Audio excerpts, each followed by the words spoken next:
Hi, my name is Anastasia, and today I'm going to talk about how I dealt with mental health stigma in my past and still continue to do so when it comes to talking about my mental health and seeking treatment. I struggle a lot with self-inflicted mental health stigma because sometimes I find myself in positions where I'm too afraid to go talk to someone, specifically my mom, about my mental health if I'm struggling with anxiety or sadness or perhaps depressive symptoms. The reason I'm kind of afraid is because I never know what her reaction might be, and also I think that during the pandemic we're all going through such a tough time that sometimes she's not in the best mental state, and so she can't support me the way she would want me to, and so sometimes I find myself just suppressing my emotions and telling myself that the reason I'm not coming forward about what I'm feeling is because I want to avoid putting stress onto all of my other family members or friends.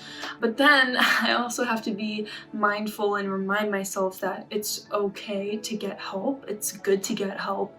And honestly, all of the people that I have in my life, and I'm sure also in your life, are people who care about you and who support you and want to be there for you. So if you're going through a tough time, then of course you can reach out for help.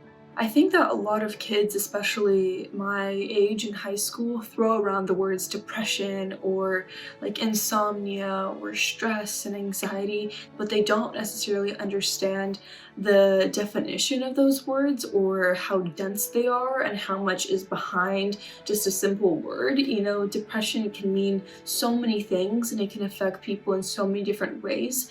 And I think that people make assumptions a lot of times about others. And I think that contributes to the stigma because I think that it also takes away the power of saying I have depression or I have anxiety. I think it also makes people kind of scared to be labeled as people who are depressed or anxious, you know, because all of those words have such negative connotations and people usually use them with bad intentions or in a way that's an insult. And so I think that people are very ashamed to come forward and say that, you know what, I'm struggling with depression or I'm struggling with anxiety or an eating disorder or whatever it might be. And how I overcome it is honestly, I just remind myself that, you know what, my mental health is a priority and I do things and I surround myself with as many positive people as possible and people who understand what mental illness is and how to support someone going through that. So I think it's really important to pick out social groups that you feel comfortable and happy and supported in.